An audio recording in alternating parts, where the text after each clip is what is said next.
Yo, μπαίνουμε στο πάρκο και τους γαμάω πάντα με τους φίλους μου στο πάρκο τους γαμάω, ναι και πάντα. Δίνουμε πάντα ναι κομμάτια που γαμάνε και τα δίνουμε στα πάρκα πάντα. Έχω μουσι πάντα ναι και ναι καπέλο, ναι το κάπελο μου είναι μαύρο και σαν εδώ το φέρω θέλω να στο κάνω όπως θέλεις, να το παίρνεις όπως θέλεις, να το γέννεις όπως θέλεις φίλε. Από τις ρήμες να σε δώσω πάντα, να παίρνεις τον μπούτσο μου και να φοράς και ναι μπαντάνα βλακαμά.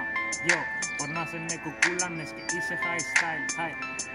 Δεν είσαι μάγκα μου, fly mode, είσαι πουτάνα που σε γαμάνε, άλλοι είσαι high mind.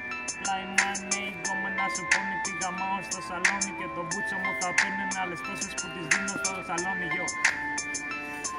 Μπαίνεις ναι μες στο σαλόνι, έρχεσαι μες στο μπαλκόνι και το μπούτσο μου θα παίρνεις λες και είσαι άλλη πόρνη. Έρχεσαι από το σαλόνι και στο δίνει νέο Χρήστος σε γαμάει παλιό πόρνη.